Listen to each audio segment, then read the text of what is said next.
ہے کہ قوموں کی کامیابی اور ناکامی کا راز اس میں چھپا ہوا ہے کہ اس قوم کے ہر گھر کی والدین اور سرپرست سربراہ اپنی اولاد کی، اپنے بچوں اور بچیوں کی کیسی تربیت کرے۔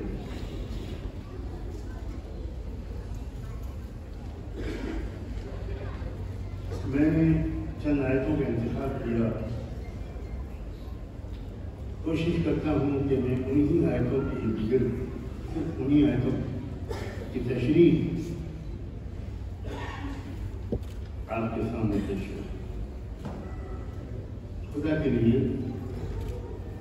یہ ارادہ نئے سرے سے کر لیجیے کہ رسمی طور پر ہم کوئی بیان سننے نہیں جاؤں۔ مسلمانوں میں جتنے جلسے ہوتے ہیں مجھے نہیں معلوم کسی اور قوم میں، اور جتنے بے فائدہ جلسے ہوتے ہیں، بے مقصد جلسے ہوتے ہیں، مجھے نہیں معلوم کہ کسی اور قوم میں اتنے بے فائدہ اور اتنے بے مقصد اور اتنے رسمی جلسے ہیں۔ ارادہ نہیں تھا کہ میں وہ بات کہوں گا، لیکن اب میں کہتا ہوں۔ اگر یہاں علماء بیٹھے ہیں اور یقیناً مجھے بتائیں کس صحابی، کس تابعی، کس محدث، کس فقیہ کی مجلس میں پہلے تلاوت ضرور ہوتی تھی؟ نام لیجیے۔ کیا امام مالک جب روضہ اطہر کے پاس بیٹھ کے قبر نبی کے پاس بیٹھ احادیث رسول کا درس دیتے تھے تو کیا پہلے تلاوت ہوتی تھی؟ کیا پہلے نعت ہوتی؟ امام بخاری، امام مالک، امام ابو حنیفہ، امام شافعی، امام احمد بن حنبل، اسحاق بن راہویہ، امام اوزاعی، لیث بن سعد، سفیان بن عیینہ، سفیان ثوری، یہ کا نام نہیں؟ کیا رسول اللہ صلی اللہ علیہ وسلم جب خود اپنے صحابہ کی تربیت کے لیے کچھ فرماتے تھے کیا پہلے تلاوت ہوتی تھی؟ کیا پہلے ہمارے اسلاف کے دور میں یہ نعت پڑھنے وغیرہ کا رواج تھا؟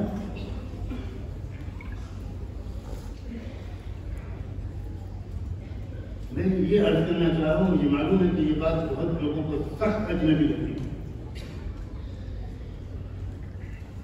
کیونکہ یہ سب رسمی طور پر ہمارے یہاں چلا آ رہا ہے۔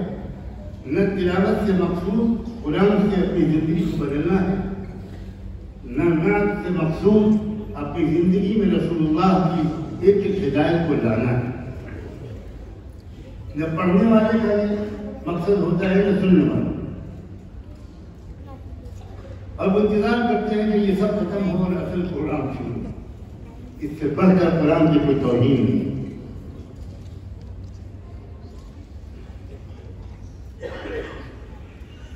بہت سے جلسوں میں دیکھا جاتا ہے کہ مجمع آنے کے انتظار میں تلاوتیں کروائی جاتی ہیں۔ ہمارے عظیم عالم و محقق و بزرگ حضرت مولانا سید ابرار احمد صاحب رحمۃ اللہ علیہ کہتے تھے کہ جو لوگ وقت پر آ گئے ان کو تم لوگ وقت پر آنے کی سزا دیتے ہو، اور جو لوگ دیر سے آئے ان کی رعایت کرتے ہو۔ ہر چیز ہماری الٹ پلٹ ہے، اور اس کی ایک وجہ یہ بھی ہے کہ ہم لوگ وہ باتیں کرتے ہیں جس سے آپ خوش ہو، وہ باتیں نہیں کرتے جس سے ہماری غلطیاں درست ہوں۔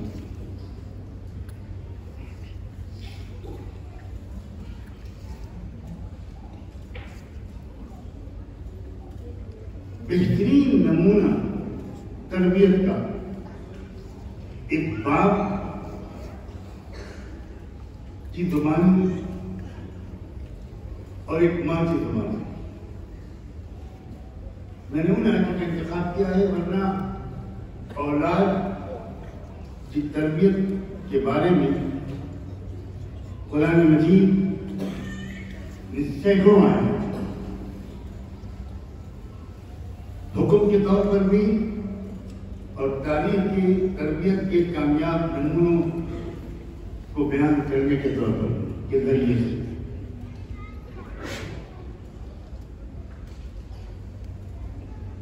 اور ایک نمونہ ماں کی تربیت، ماں کے جذبات،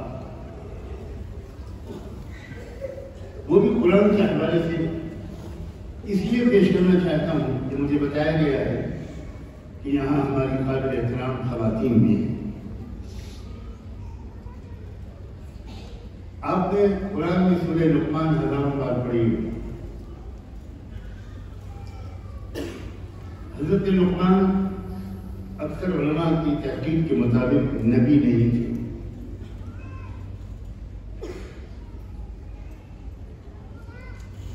اور اس لیے بھی میں نے ان کی اس آیت کو چنا ہے، ان کے تربیتی نمونے کو، کہ اگر ہم نبیوں کی تربیت کی بات کرتے ہیں تو شیطان ہمارے بائیں کان میں آ کر یہ کہتا ہے یہ تو نبی تھے، ہم کہاں کر سکتے۔ ان کی مثال ہمارے سامنے کیوں پیش کی جائے؟ ایک غیر نبی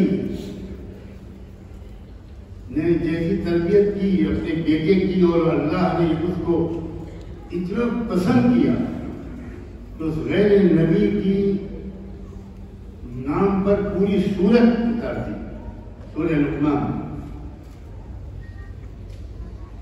اپنے بیٹے سے انہوں نے کچھ باتیں کہی تھی،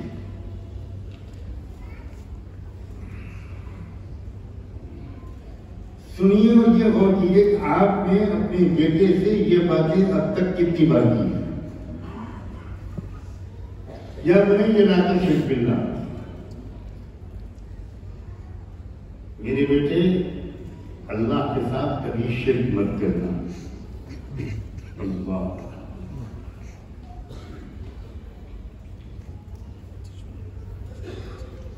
اکثر ہم یہ سوچتے ہیں کہ ہم 5 وقت کی نمازی لوگ، دیندار لوگ،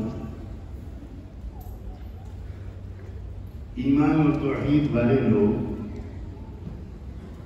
ہمارے بچے، ہماری اولادیں کبھی شرک کر ہی نہیں سکتی، تو یہ بات تو ان سے ہمیں کہنے کی کوئی ضرورت ہی نہیں۔ لقمان اپنی تمام تر صالحیت کے باوجود، پاک دامن اور پاکیزہ اور مثالی کردار کے باوجود اپنے بچے کو سمجھا رہے ہیں کبھی شرک مت کریں۔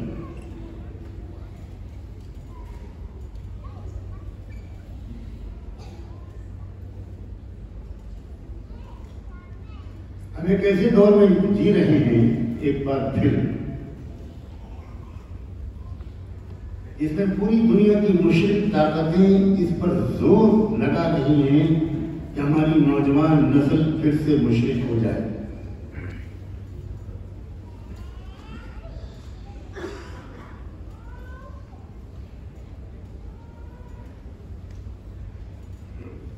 تعلیمی نظام کے ذریعے،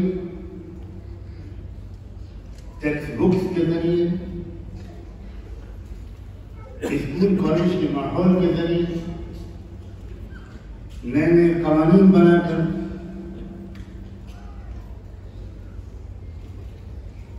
اسکولوں اور کالجوں میں جو اسمبلی صبح کو ہوتی ہے، اس کی جو پریئرز ہوتی ہیں، اس کے ذریعے سے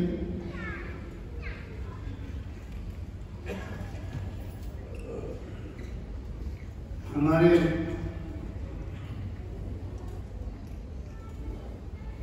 وطن میں رہنے والے لاکھوں کروڑوں مسلم گھرانوں کے بچے اور بچیاں، جن کو ہم بڑے فخر سے کسی کانوینٹ اسکول میں بھیجتے ہیں، وہ صبح کی شروعات اسکول میں جا کر شرک سے کرتے ہیں، اور ہم بڑے فخر سے کہتے ہیں کہ ہمارے بچے کا داخلہ پروموٹیرین میں ہو گیا، سین فرانسس میں ہو گیا، سینٹ ایگزیویئر میں ہو گیا، 5 لاکھ فیس دینی پڑی، کوئی بات نہیں، لیکن بچے کا کیریئر بن جائے گا، پہلے دن سے وہ مشرک بن جاتا ہے۔ باپ کو بھی ہوش نہیں ہے، ماں کو بھی فکر نہیں ہے، باپ کرتا پجامے داڑھی کو کافی سمجھتا ہے، باپ مسجد میں آ کر نماز بھی پڑھ لیتا ہے، باپ تبلیغی جماعت میں نکل جاتا ہے، لیکن اس کا بچہ مشرک بن رہا ہے، کوئی فکر نہیں اس بات کی۔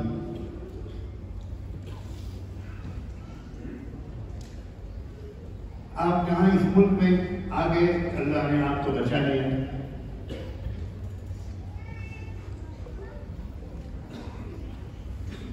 لیکن کتنے فیصد لوگ باہر نکل پاتے ہیں؟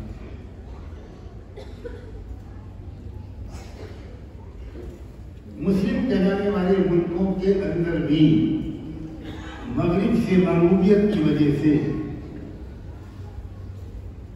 شرک تعلیمی نظام میں، تعلیمی اداروں میں اور تعلیمی نصاب میں پیوست کر دیا گیا۔ یا بنی لا تشرک باللہ،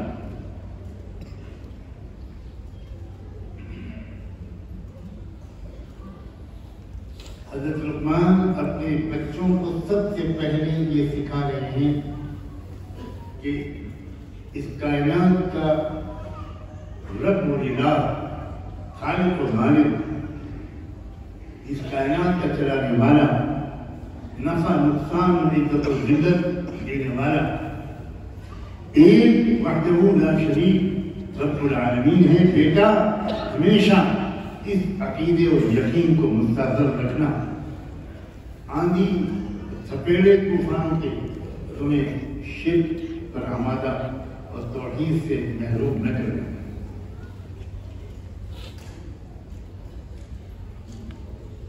یہ تربیت کا پہلا سبق ہے، اپنے بچوں کو ایمان سکھانا، اپنے بچوں کو یقین سکھانا، اپنے بچوں کو اللہ کا تعارف کروانا،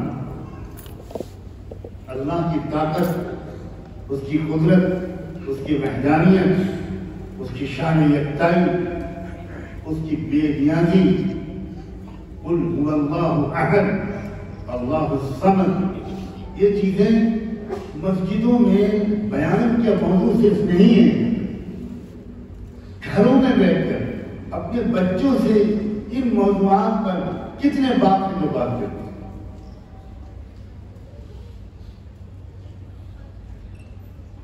سب سے پہلے ہمیں اپنے بچوں کو بالکل گھٹی میں پلا دینا چاہیے توحید اور شرک اور کفر سے نفرت، مشرک اور کافر سے نفرت اسلام نہیں سکھاتا، لیکن شرک اور کفر سے نفرت اسلام سکھاتا ہے۔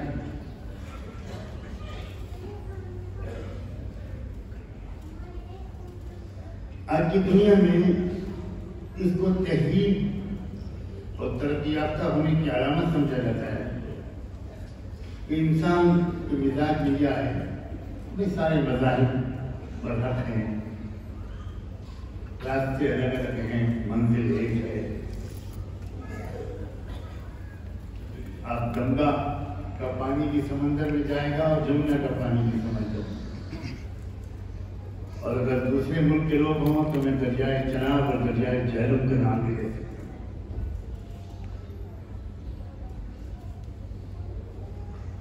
اس کو رواداری کہا جاتا ہے، اس کو کشادہ قلبی اور ٹالرنس کہا جاتا ہے۔ ان الشرک لظلم عظیم، حضرت لقمان نے یہ نہیں کہا کہ ان الشرک لذنب عظیم، شرک بہت بڑا گناہ ہے، بلکہ یہ کہا کہ ان الشرک لظلم عظیم۔ یہ لاجیکل ایکسپلینیشن ہے، شرک کیوں قابل نفرت ہے، اس لیے کہ شرک دنیا کا سب سے بڑا ظلم۔ عربی زبان عجیب و غریب زبان ہے،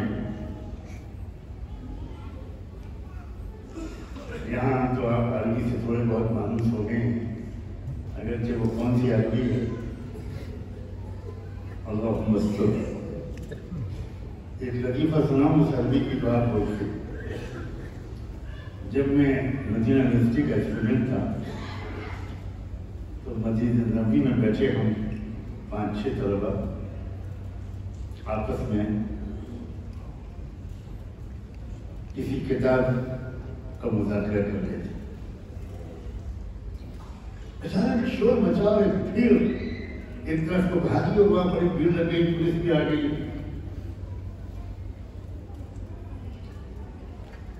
کچھ دیر کے بعد ایک پولیس کا آفیسر آیا ہم 4-5 طلبہ کے پاس، اور ہمارے لباس سے وہ پہچانا کہ یہ لوگ شاید انڈیا پاکستان کے ہیں اور یونیورسٹی کے طلبہ ہیں، تو ان کا ذرا ہماری مدد کر دیجیے، ہم کو ایک اسٹیٹمنٹ لکھنا ہے۔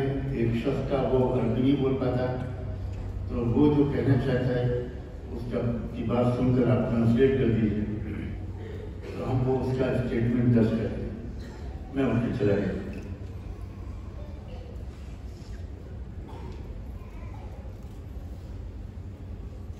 تو وہ بجلی کے کھمبا پر ایک الیکٹریشین کچھ کام کر رہا تھا اور اچانک شاید اس سے کرنٹ لگا یا کیا ہوا وہ کیا، تو جو آدمی اسٹیٹمنٹ دے رہا تھا اس کی عربی سنانا چاہیے۔ آپ کی عربی اس سے شاید بہتر ہوگی انشاءاللہ، آپ رسوا نہیں ہوں گے۔ اس نے کہا کہ واحد نفر کا حلوہ ضرب مات۔ میں نے سوچا کہ ہم نے 16 سال بلا وجہ مدرسے میں وقت ہے، ہماری عربی تو ہوگی ہے، 1 مہینے میں سیکھ سکتے۔ واحد نفر کا حلوہ ضرب مات۔ اب فاعل فاعل مفعول بنا لو، تم جملہ خود بنا لو، مبتدا خبر الف لام تنوین ٹھیک کر لو، ہم نے ورڈز دے دیے، واحد نفر کا حلوہ ضرب مات۔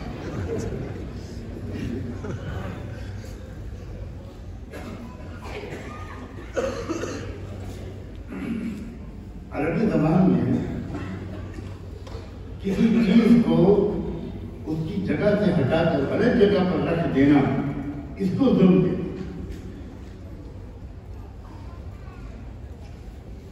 آپ اگر ٹوپی پیر پہ رکھ لیں، جوتا سر پہ رکھ لیں، اس کو عربی میں ظلم کہیں گے، یہ اردو والا ظلم نہیں۔ قرآن نے یہ نہیں کہا کہ شرک بڑا گناہ ہے، وہ بڑا گناہ کیوں ہے یہ بتایا۔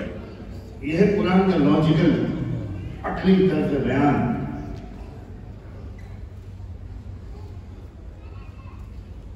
یہ تو سب سے بڑا ہے اور خالق ہے، سب چیزیں اسی نے بنائی ہیں، تم اس کے برابر اس کے بنائی ہوئی کسی چیز کو رکھ دو تو اس سے بڑا کیا ظلم ہے؟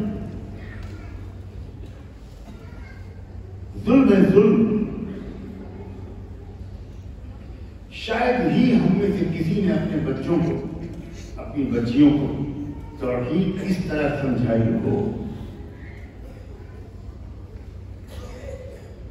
اس کے بعد جناب لقمان نے اپنے بچے کو، بیٹے کو دوسری نصیحت کیا، بنی اقیم الصلاۃ، میرے بیٹے دل لگا کر نماز پڑھا کر، دل لگا کر، یہ نہیں کہا کہ صرف نماز پڑھا کر۔ نماز پڑھنا کے لیے عربی زبان میں اقامت صلاۃ نہیں بولتے۔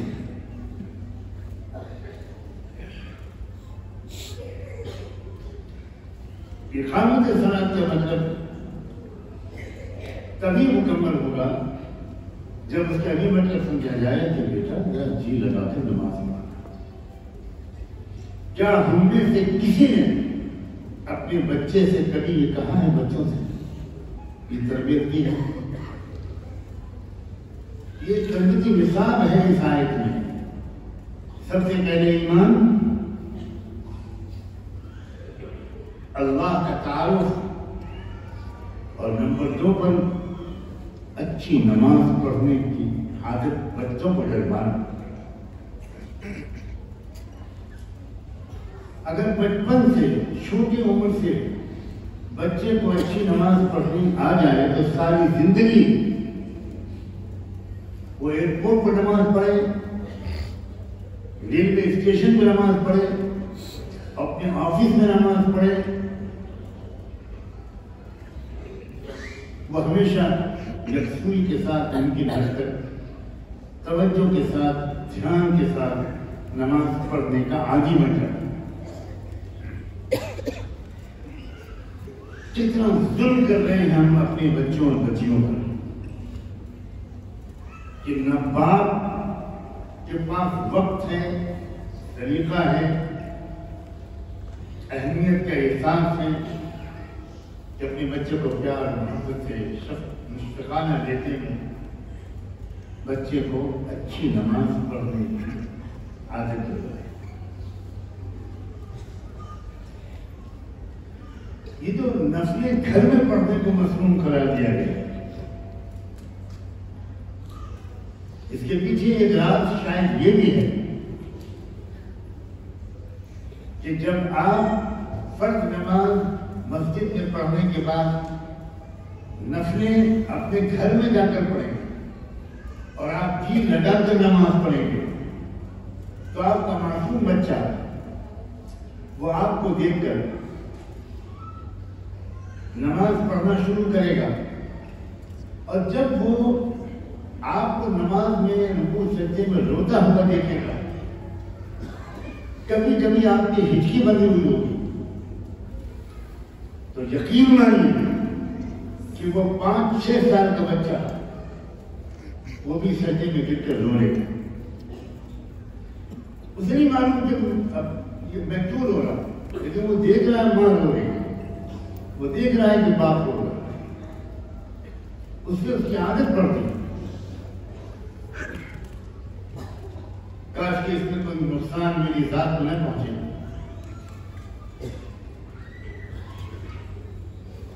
میں اپنا ذاتی تجربہ بتانے کی جسارت کر رہا ہوں، حالانکہ میں شاید اس کے ذریعے اپنے ہی خلاف ایک حجت بھی قائم کر رہا ہوں۔ اچھی طرح یاد ہے مجھے بناتے ہیں جب اچانک میری آنکھ کھلتی تھی اور میں 5-6 سال کا بچہ تھا، 4 سال کا، 5 سال کا، بہت چھوٹا گھر تھا ہمارا، ٹوٹا ایک ہی کمرہ تھا، اچانک میری آنکھ کھلتی تھی کسی کی رونے کی آواز سے، ہچکیوں سے، اور میں دیکھتا تھا کہ کمرے کے کونے میں ایک پھٹی پرانی جانماز بچھائے ہوئے میرے والد زمانی اللہ عمر کا ضرور نماز میں کھڑے بری طرح رو رہے،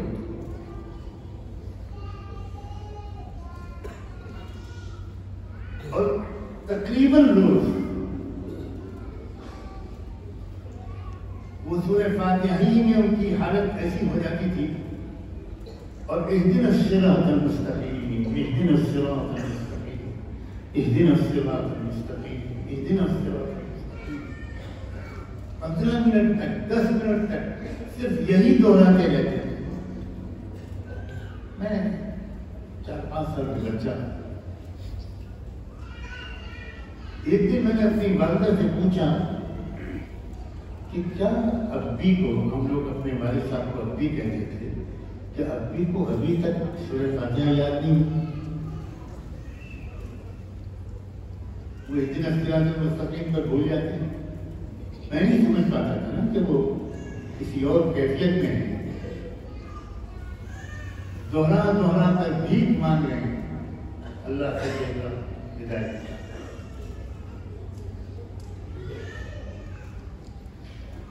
ہمیں سے کس نے اپنے بچوں کو ایسی نمازوں کی نمونہ دکھایا ہے اپنے عمل سے؟ اس تربیت کا مضمون کوئی بیان کا مضمون نہیں ہے، حالانکہ اس دور کا سب سے اہم مضمون ہے، کیونکہ 99.9% پیرنٹس اپنے بچوں کی تربیت کرنے میں فیل، بالکل غافل۔ جناب لقمان اپنے بیٹے کو یقین و ایمان کے بعد اچھی نماز پڑھنے کی تلقین کر رہے ہیں، اور عجیب بات کہہ رہے ہیں بیٹے سے آگے اس کے بعد ایک اجتماعی شعور، ایک سماجی احساس، اس بچے کا یہ مزاج، اس نوجوان بیٹے کا یہ بنا رہے ہیں، تم کو اکیلے نیک نہیں بننا، تم کو اپنے معاشرے کو بھی نیک بنانا ہے، اس لیے کہہ رہے ہیں وَأْمُرْ بِالْمَعْرُوفِ وَانْهَ عَنِ الْمُنكَرِ۔ بچے یہ کوشش کیا کرو کہ زیادہ سے زیادہ اپنے خاندان، اپنے گرد و پیش، اپنے محلے، اپنے پڑوس میں، اپنے معاشرے اور سماج میں تم بھلائیاں پھیلاؤ اور غلط کاموں سے اللہ کے بندوں اور بندیوں کو بچاؤ۔ ایک اجتماعی احساس ذمہ داری ہے کوئی والد جو اپنے بچوں کی زندہ تربیت کرنا، جو بیٹے تم کو صالح بھی بننا ہے، مصلح بھی بننا ہے، نمونہ بننا ہے معاشرے کے، اور صرف اپنے لیے بھلائی کو اختیار کرنے کے بجائے کوشش کرنا کہ وہ بھلائی پھیلے، یعنی وہ باپ اپنے بیٹے کو ایک داعی بنانا، معاشرے کا خیر خواہ بنانا، خدمت گزار بنانا، ایک حساس شہری بنانا، اور پھر اس کے بعد کہتے ہیں وَاصْبِرْ عَلَىٰ مَا أَصَابَكَ، اور تم کو اگر تکلیفیں پہنچے ہیں، پریشانیاں ہیں، مخالفتیں ہوں، تو صبر سے برداشت سے کام لینا۔ کیا جامع تربیت ہے، اشارہ ہے اس میں کہ زندگی میں بہت سے واقعات ایسے پیش آتے ہیں جو ہماری مرضی کے خلاف ہیں، ان سب واقعات کو ذرا برداشت کریں، مایوس مت ہونا، غصے میں ہونا، اس میں صبر کی کمی ہوتی ہے، وہ مایوس بھی ہوتا ہے اور غصے میں بھی آ جاتا ہے۔ پھر جب آپ سماج کو بدلنے کی کوشش کریں گے تو ڈیفینیٹلی، یقینی طور پر سماج کے کچھ لوگوں کی طرف سے آپ کو مخالفت کا سامنا کرنا ہے۔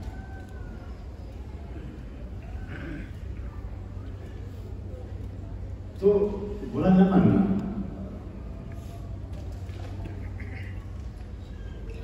پہلے سے ذہنی طور پر ایک عظیم شخصیت اپنی اولاد کو انفرادی نیکی اور اجتماعی حساسیت دونوں کا سبق دے رہے، بہت ہی شاندار نصاب تربیت سے میں تفصیلی تشریح نہیں کر پاتا، جتنی بات عرض کر رہا ہوں خدا کرے کہ وہ بالکل کافی ہو آپ سب حضرات کے لیے۔ ایک باپ کی کیا ذمہ داری، ایک سرپرست کی کیا ذمہ داری، اولاد کے کیا حقوق ہیں ان پر، اور آخر میں کہتے ہیں نظاری کرنا عزم الحقوق۔ تو دیکھیے عجیب الفاظ ہوئے وہ کہتے ہیں یہ بہت ہی زیادہ بلند سطح کی باتیں ہیں جو میں تم کو بتا رہا ہوں، بہت اونچی سطح کی تربیت ہے جو میں تمہاری کر رہا ہوں۔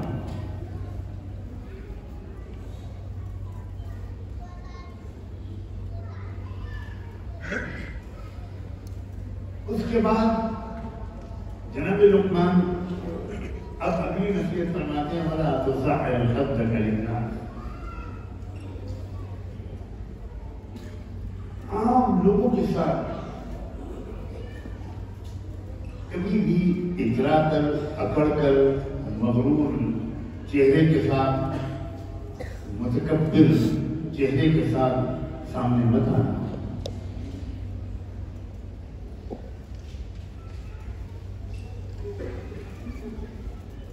مسکراتا چہرہ، منکسر مزاج، انکسار و تواضع، اس انداز سے لوگوں سے پیش آنا.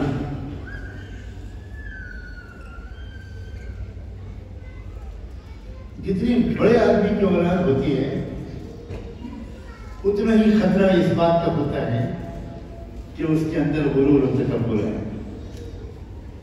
وہ بڑائی چاہے دنیاوی ہو یا وہ بڑائی دینی ہو.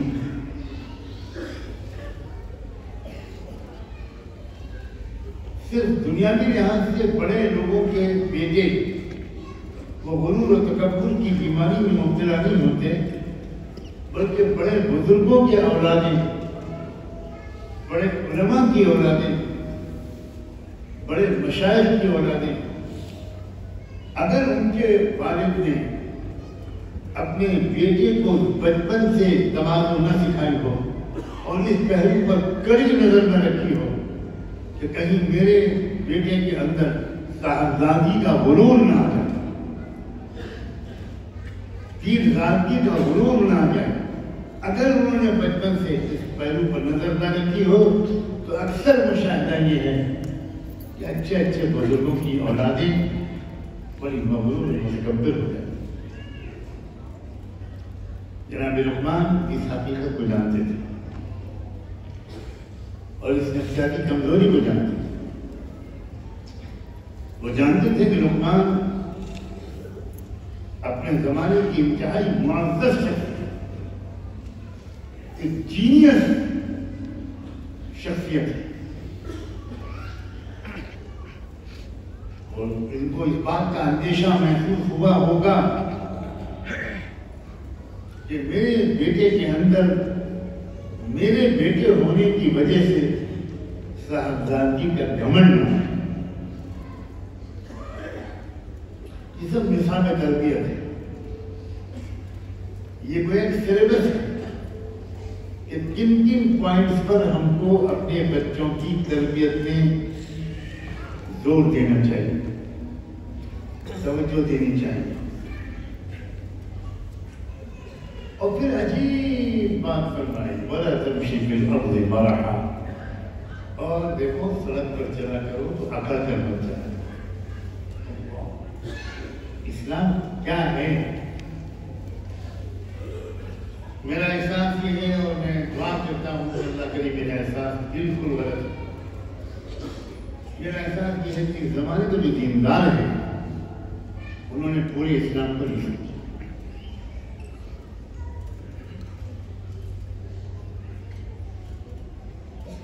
کون ہے جو اپنے شاگردوں کو، طلبہ کو، اپنے اولادوں کو سڑک پر چلنے کے آداب سکھاتے ہیں؟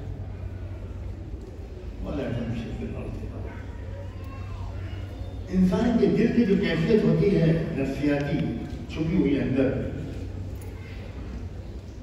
وہ چاہے حملت کی ہو، خاکساری انکسار اور تواضع کی ہو، یا گھمنڈ اور غرور اور تکبر کی ہو، وہ اندر کی کیفیت اس کے چال سے ظاہر ہونے لگتی ہے، اس کے بولنے اور لوگوں سے ملنے کے انداز سے جھلکنے لگتی ہے. دانا و بینا عظیم دانشور لقمان حکیم اپنے بچے کو یہ بھی سکھا رہے ہیں کہ تم کو چال ڈھال میں خیال رکھنا ہے، تمہاری چال میں اکڑ اور غرور کا اثر بالکل نہ آنے پائے. اللہ نے بھی قرآن مجید میں جہاں اپنے پسندیدہ بندوں کی تعریف کی ہے اس میں کہیں تو غضب یہ کر دیا ہے کہ دوسری بہت سی صفات جن کا تعلق عبادات سے ان کو بعد میں ذکر کیا ہے، اور سلیقے کے ساتھ نرمی اور تواضع اور خاکساری کے ساتھ چلنے کو سب سے پہلے ذکر کیا ہے۔ وعباد الرحمن الذین یمشون علی الارض ہونا، سب سے پہلے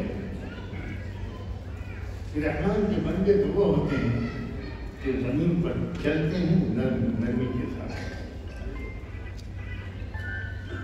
یہ تربیت کے اسباب ہیں، لیسنس ہیں، یہ ایک مثال ہے تربیت کا۔ ہمیں کس طرح اپنے بچوں اور بچیوں کو آداب سکھانے چاہیے۔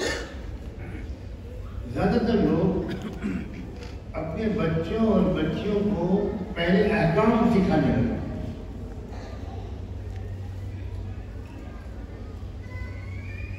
احکام سے پہلے آداب ہوتے ہیں۔ احکام سکھانے کی عمر بعد میں شروع ہوتی ہے۔ 10 سال کی عمر تک آداب سکھانے کی عمر ہے، مینرز سکھانے کی عمر ہوتی ہے۔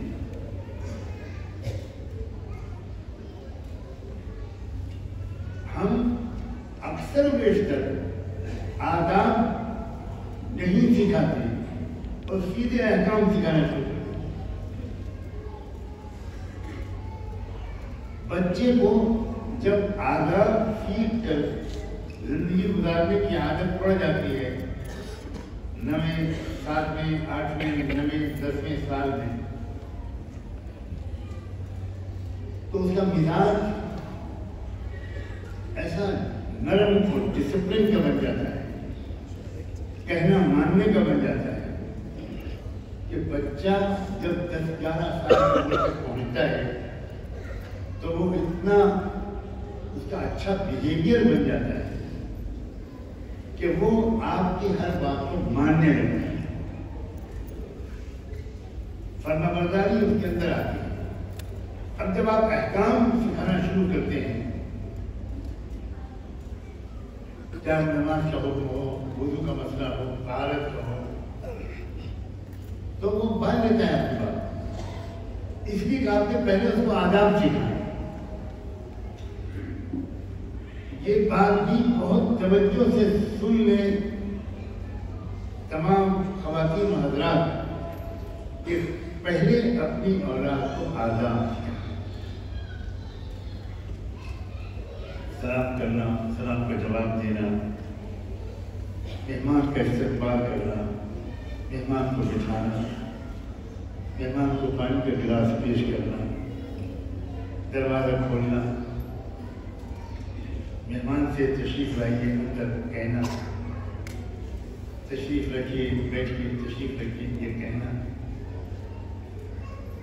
اسکول سے آنے کے بعد یا اسکول جانے سے پہلے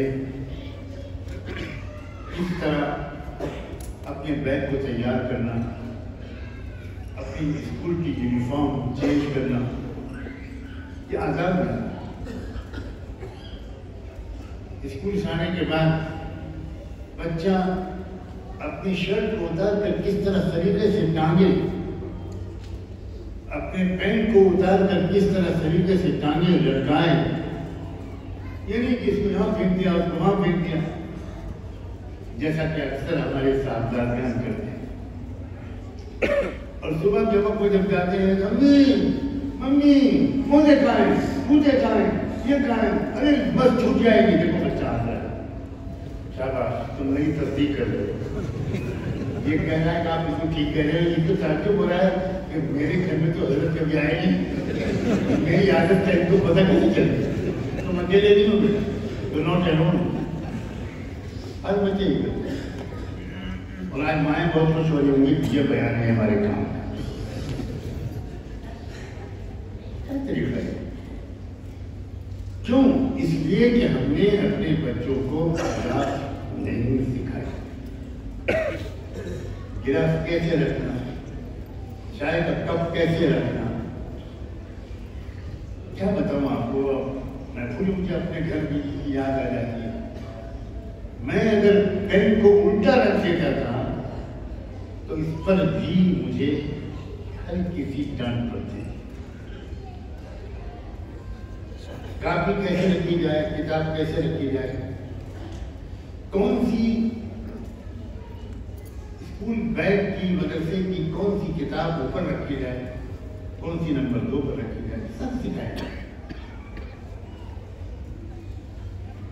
بڑے اگر بیٹھے ہوں صوفے پر یا بیڈ پر تو کیا سرہانے بیٹھنا چاہیے ہم ہمارے چھوٹوں کو یا پائنٹی کی طرف, یہ سکھایا ہے. آج کل سب بلٹ ہو گیا, سب بلٹ ہو گیا.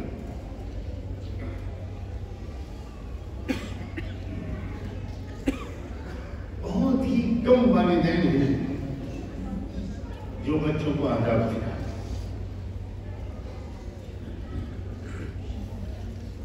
دائیں ہاتھ سکھاؤ, اپنے سامنے سکھاؤ. ظاہر بچوں کا ایک شوق ہوتا ہے کھانے کا.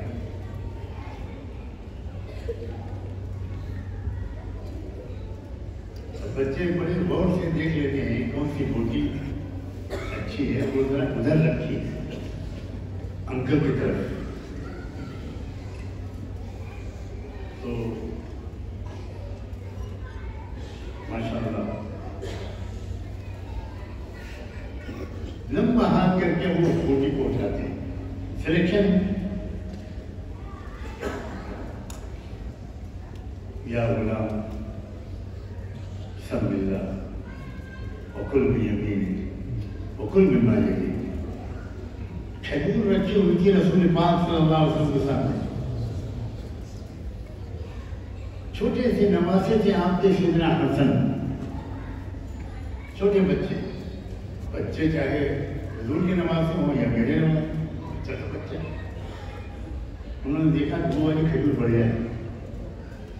قطر کے بچوں کو اطمینان ہوگا کہ ہم تو حضرت حسن کی سنت پر عمل کریں. تو حضرت حسن نے وہ اچھی والی کھجور اٹھانی چاہیے. اللہ کے رسول نے ہاتھ پکڑ لیا, یہ ہے تربیت.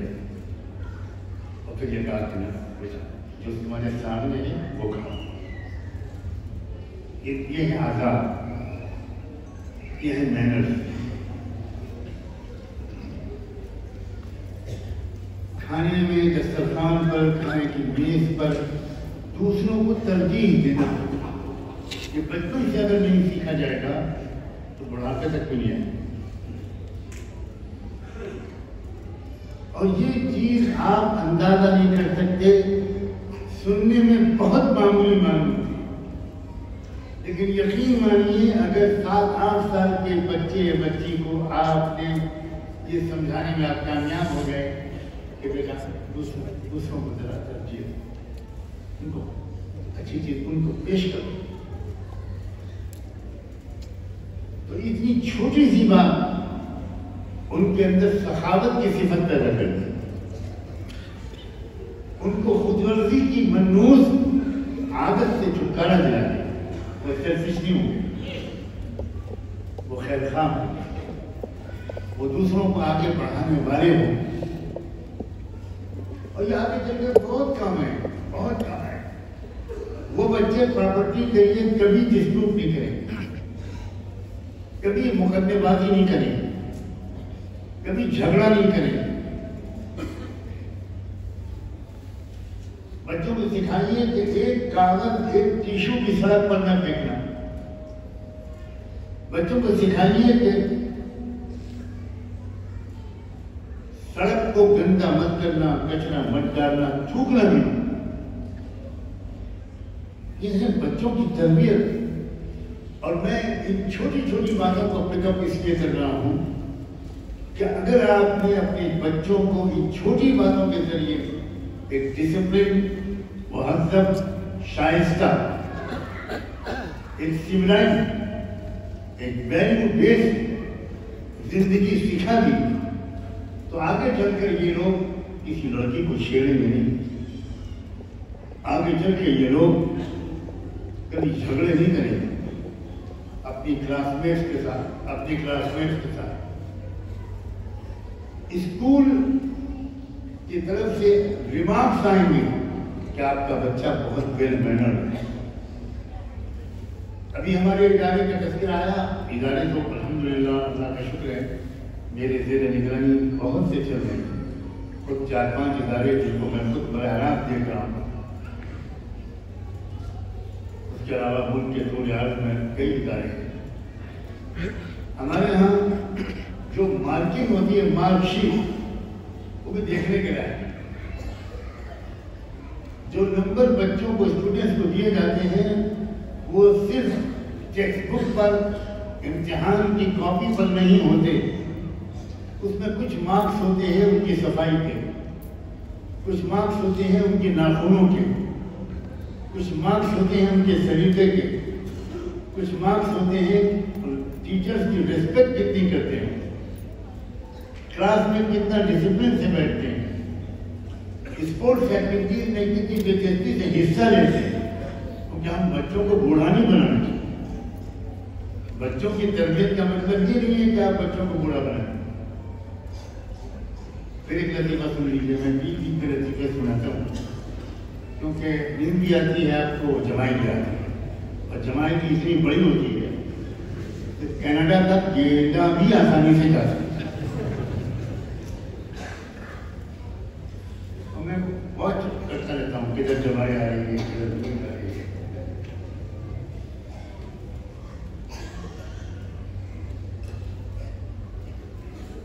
آپ نے نام سنا ہوگا ایک بہت بڑے عالم, عظیم بزرگ اور ملت اسلامیہ, بلکہ کی ملت اسلامیہ بلکہ پورے عالم کی ملت اسلامیہ کے بہت بڑے محسنوں اور ریفارمرز میں سے حضرت مولانا رشید احمد گنگوہی.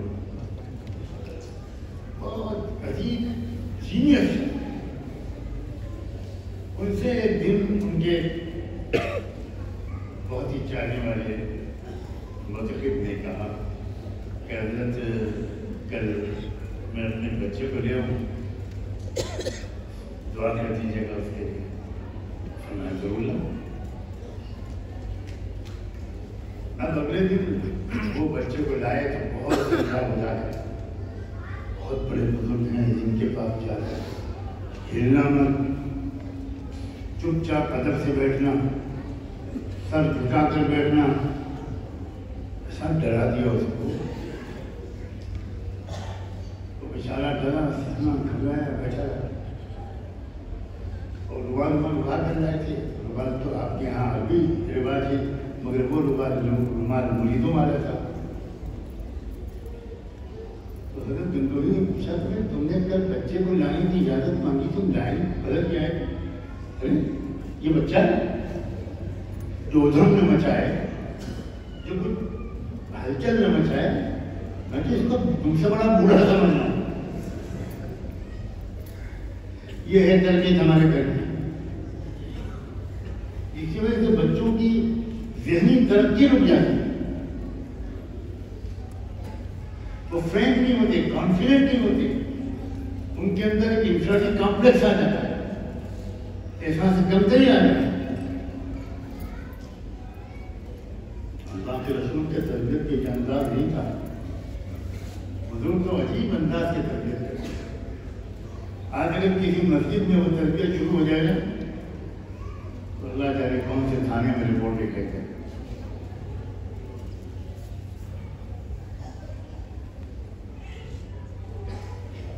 اپنی نوجوانوں کی تربیت کرنا ایک جامع مقصد کے تحت اگر والدین کی اپروچ اور ان کی اسلام کی انڈرسٹینڈنگ, اسلام کی سمجھ ان کی کمپریہنسو ہوگی تو وہ اپنے بچوں کی تربیت بھی بہت ہی جامع انداز سے کریں. وہ دیکھتے رہیں گے کہ بچے شائع تو نہیں ہیں, بچے کانفیڈنٹ ہیں کہ نہیں. اب بچے کانفیڈنٹ بھی ہوں اور بے ادب بھی ہوں, یہ ہے تربیت کی کامیابی. بچوں کو ادب سکھاتے ہم ان کو ڈرا سہما دیتے ہیں, ڈرے سہمے لیتے ہیں, ان کا کانفیڈنس لیول نیچے آ جاتا ہے.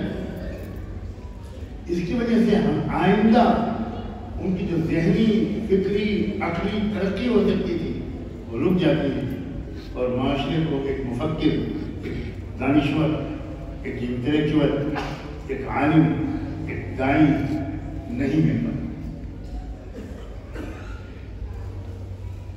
جاپان کا عجیب سسٹم، جاپان میں سب سے زیادہ سیلری جو ملتی ہے ایک منسٹر سے بھی زیادہ، کیبنٹ منسٹر سے بھی زیادہ، وہ پرائمری کے ٹیچر کو ملتا ہے۔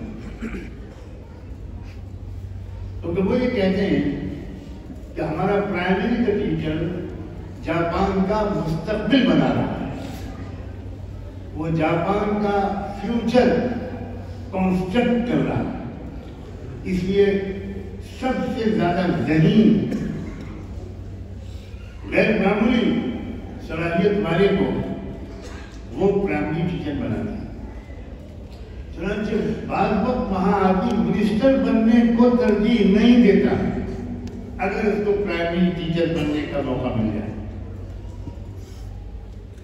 تو بچوں کی تربیت اتنی اہم چیز ہے۔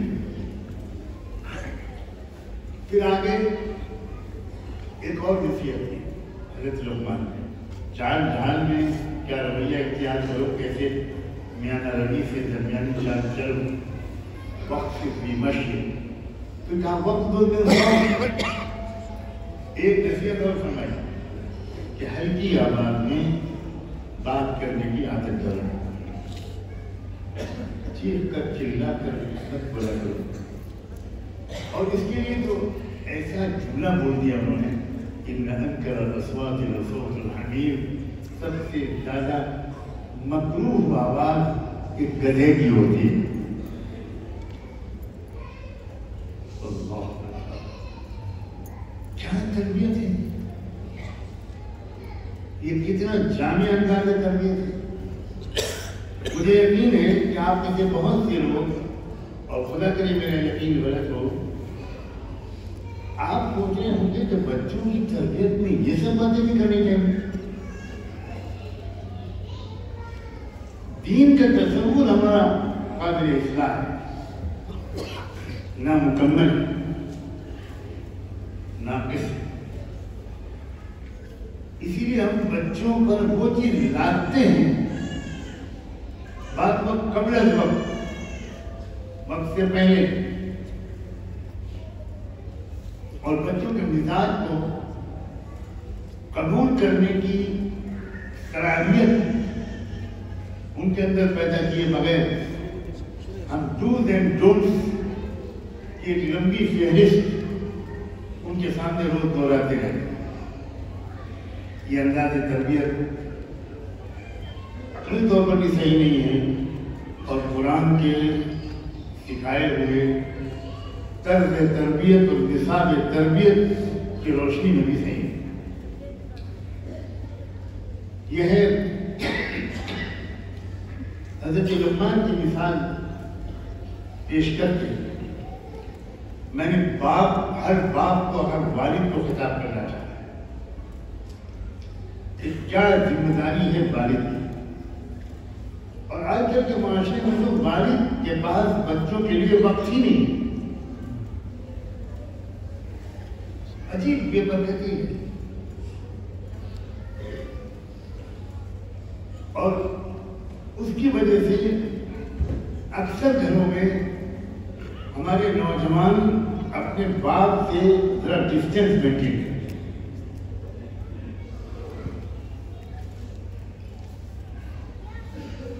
باپ کا دوستانہ سلوک بہت کم لوگ اپنے بچوں کے ساتھ کرتے ہیں۔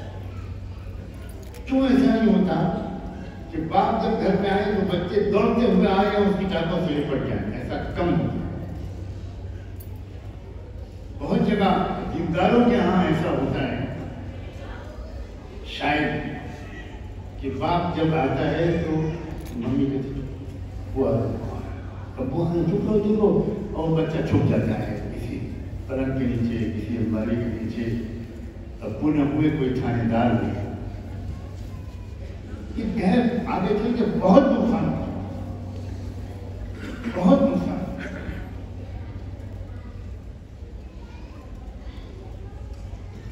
رسول اللہ صلی اللہ علیہ وسلم پورے مدینے کے بچوں کے محبوب ترین جگہ،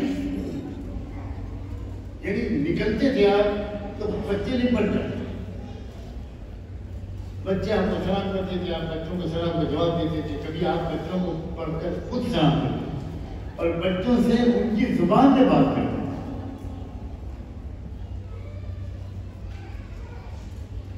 یا ابا عمیر ما فعل ابن غیر، ایک صحابی ایک چھوٹا سا بچہ، اس کو آپ نے ابو عمیر کے نام سے پکارا اور طوطا اس کے پاس تھا اور وہ اڑ گیا، وہ بچہ بیچارہ پریشان تھا، تو آپ نے پوچھا تھا کہاں گیا طوطا تمہارا؟ اب یہ بچے اور بزرگ کے درمیان فاصلوں کو مٹا کر بچوں کو مانوس کرنے والی چیز ہے۔ اور یاد رکھیں، ہمارے نوجوان لڑکوں کے بگاڑ کی بہت بڑی وجہ یہ ہے کہ ان کو گھر میں دوستانہ ماحول نہیں ملتا تو وہ باہر دوست تلاش کرتے ہیں، اور ایک عمر ہوتی ہے جس میں دوست کی ضرورت ہوتی ہے۔ اگر آپ خود ہی ان کے دوست بن گئے، ان کے ساتھ کھیلیے، تو پھر وہ بچے جو ہیں وہ باہر اپنے دوست کو تلاش کرنے کی کوئی ضرورت ہی محسوس نہیں کرتے۔ اب ایک ماں کا نمونہ پیش کرنا چاہتا ہوں، اور وہ بھی دلچسپ بات یہ ہے کہ ایک نبی کی بیوی کا نمونہ میں نہیں پیش کر دیتا، جان بوجھ کر میں نے انتخاب کیا۔ وَإِذْ قَالَتِ امْرَأَتُ عِمْرَانَ، حضرت عمران نبی نے بیت المقدس کے متولی تھے، اس کے انچارج اور خدمت گزار تھے، اور ایک لمبی مدت تک بیت المقدس کی خدمت انہی کے سپرد رہی۔ ان کی اہلیہ امرأۃ عمران ایک دعا مانگتی ہیں اللہ سے، یہ عورتوں کے لیے کہہ رہا ہوں، ماں کی تمنا کیا ہونی چاہیے، اور تربیت کب سے شروع ہوتی ہے؟ رب انی نذرت لک ما فی بطنی محررا فتقبل منی۔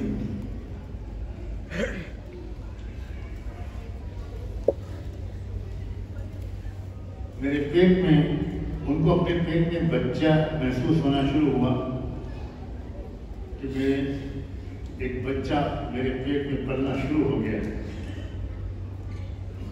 تو اس وقت انہوں نے اللہ سے مانگا اور یہ کہا کہ میں وعدہ کرتی ہوں آپ سے کہ آپ نے جو بچہ مجھے عطا فرمائیں گے، میں اس بچے کو اسلام کی خدمت کے لیے وقف کر دوں۔ یہ ہے ایک ماں کا ارادہ، یہ ہے ایک ماں کی تمنا، یہ ماں کا عزم، یہ ہے ایمان والی ماں کا خواب۔ خوش ہو گئے، اور وہ اب اس نے اسی وقت سے وعدہ کر لیا، نظر مان لی، وقف کر دیا، بچے کو میں بالکل اسلام کی، انسانیت کی پرخلوص خدمت کے لیے وقف کر دیا۔ میں یہاں پر یہ بات ایڈ کر دوں، ماؤں کے مخاطب کر کے کہہ رہا ہوں کہ ماؤں کے لحاظ سے بچے کی تربیت پیدائش سے پہلے سے شروع ہوتی ہے۔ عجیب غریب سسٹم اللہ نے بنایا۔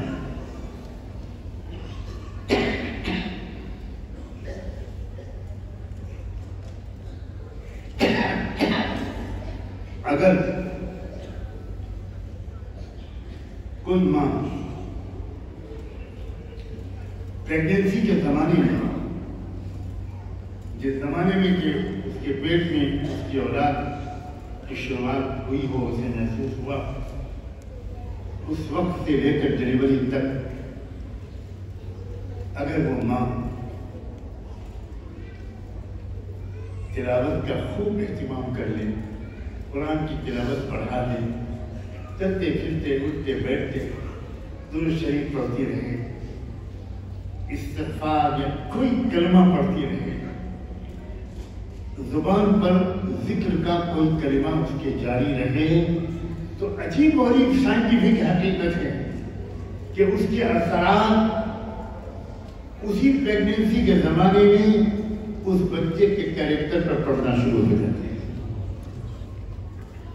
عجیب گولڈن موقع ہے ماں کے لیے۔ ایسے واقعات ہوئے ہیں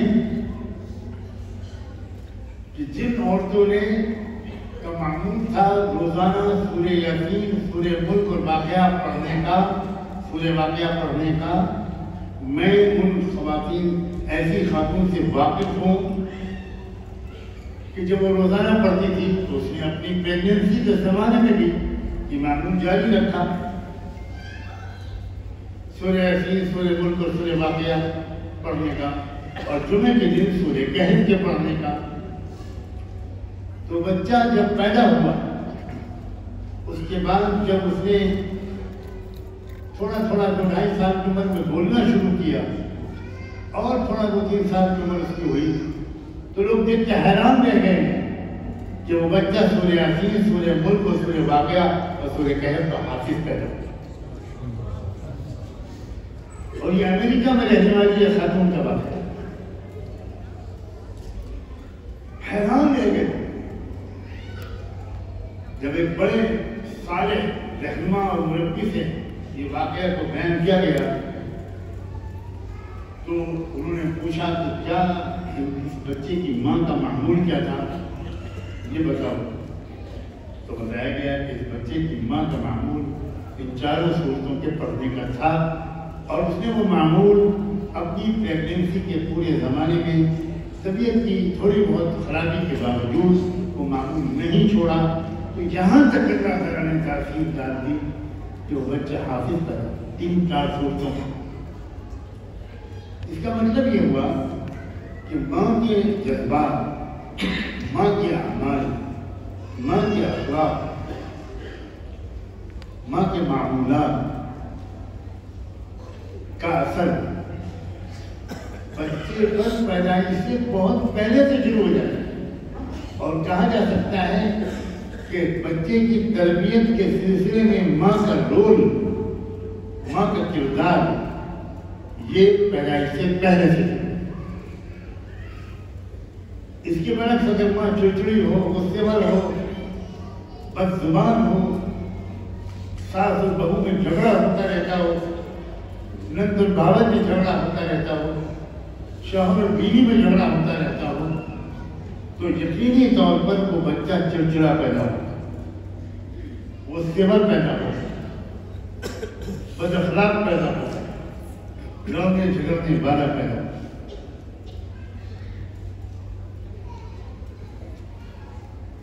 ماں امام علیہ السلام کی گھڑیا امام رضی اللہ عنہ کے لیے ان کی اس تمنا اور دعا وقت کر دینے کا عزم اس طرح ظاہر ہوا کہ اللہ نے ان کو ایک بیٹی عطا فرمائی۔ اب وہ یہ سوچ رہی تھی کہ بیٹا آئے گا تو میرے مرحوم شوہر کی طرح وہ بھی بیت المقدس کا متولی اور خدمت گزار بنے، لیکن بیٹی تو وہ ذمہ داری نہیں سنبھال پائے، تو وہ تھوڑی دیر کے لیے اداس ہو گئی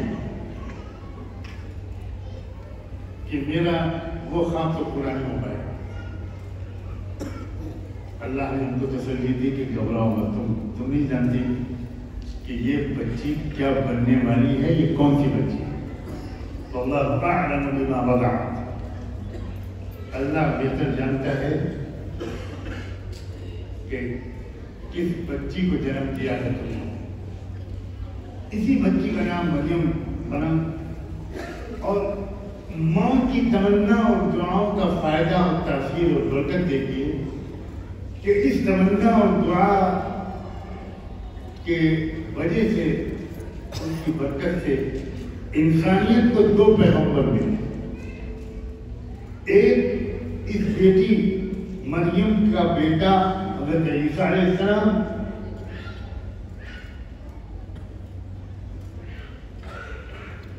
اور ایک حضرت یحییٰ علیہ السلام۔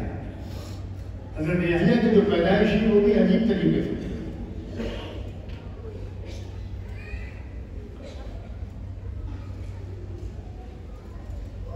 جب حضرت مریم کے خالو جو ان کے گارجین تھے، ان کے سرپرست تھے حضرت زکریا علیہ السلام، کئی بار ایسا ہوا کہ وہ اپنی بھانجی کا حال دریافت کرنے ان کے پاس گئے تو ان کے پاس طرح طرح کے فروٹس دیکھے یا کھانے پینے کی چیزیں دیکھی، تو ان کو یہ خیال ہوا کہ سرپرست تو میں ہوں، میں جو کوئی بھیجتا ہوں میری بھانجی مریم کے پاس، تو یہ سب چیزیں تو میں نے نہیں دی، اب یہ بھی اس موسم کے پھل میں نہیں ہے۔ تو انہوں نے بڑے تعجب سے پوچھا، ہم نہ لگے مریم یہ بات کی چیزیں تمہارے پاس کہاں سے ہیں؟ تو حضرت مریم نے جواب دیا، 17 سال کی عمر تھی، هو من عند اللہ، ان اللہ یرزق من یشاء بغیر حساب۔ ایک بیٹی، جوان عمر بیٹی، ایک دوشیزہ ہے،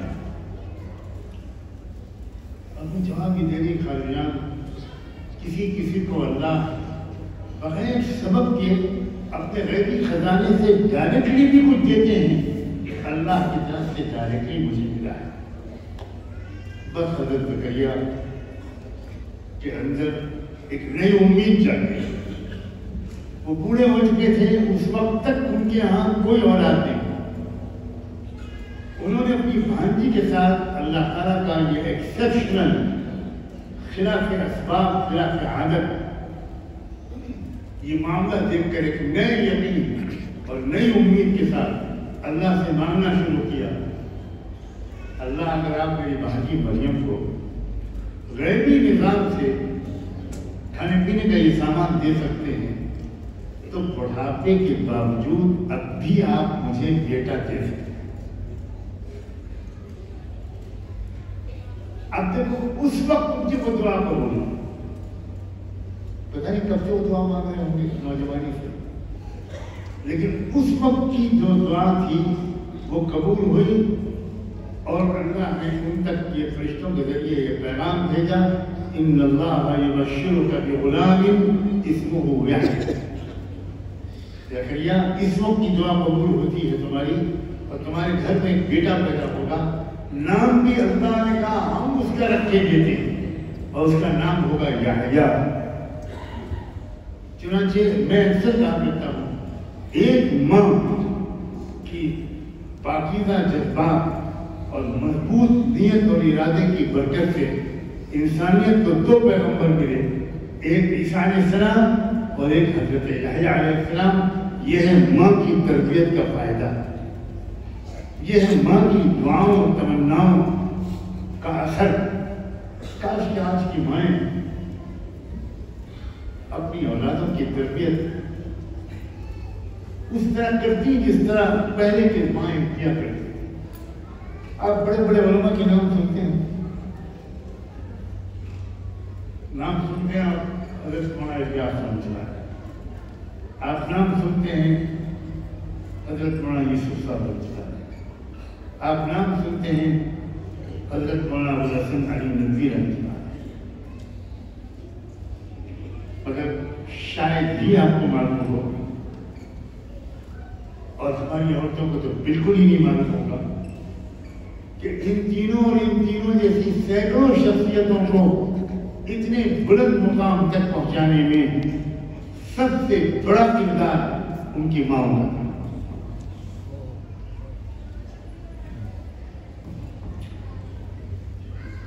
حضرت مولانا ابوالحسن علی ندوی کی والدہ کو تو میں نے خود دیکھا ہے، میں بچپن میں جایا کرتا تھا میری والدہ ان کے پاس پہنچ جاتی تھی، ہر 1-2 مہینے بعد 3 مہینے کے بعد کوشش کرتی تھی کہ وہ جائیں. میں چھوٹا بچہ تھا، مجھے بھی لے جاتے. تو میں آج تک میں ان کی نورانی چہرے کو بولوں. کیا خاتون تھی اس دور کی رابعہ بصری ہے.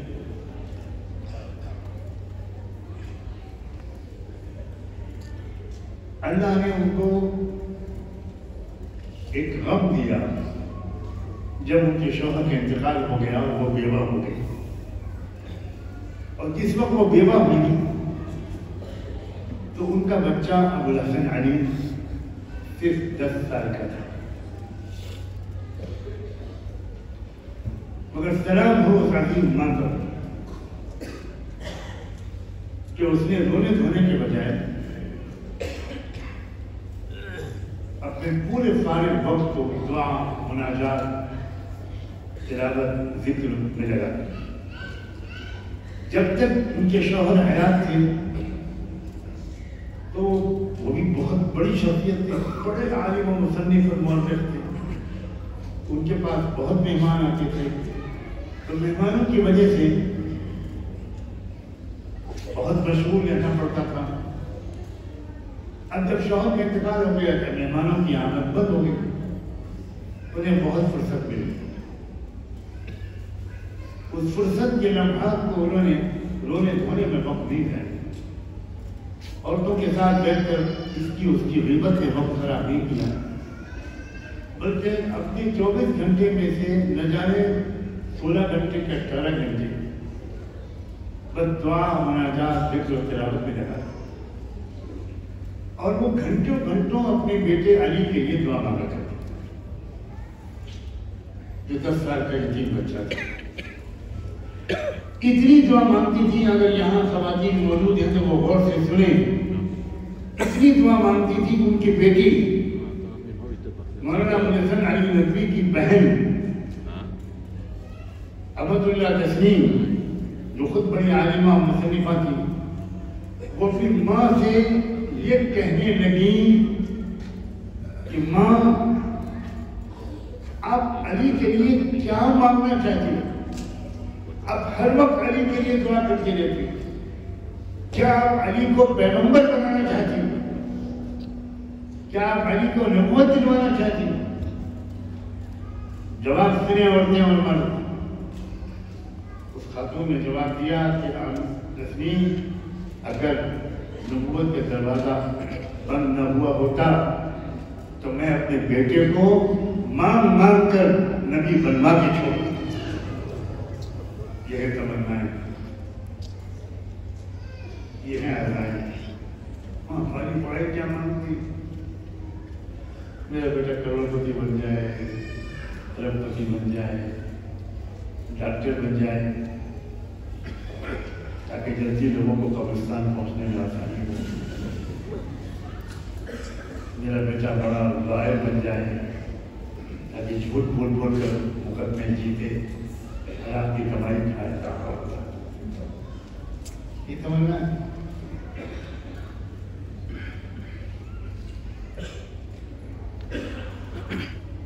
یہ تمنا ہے، یہ عورت کی تمنا ہے.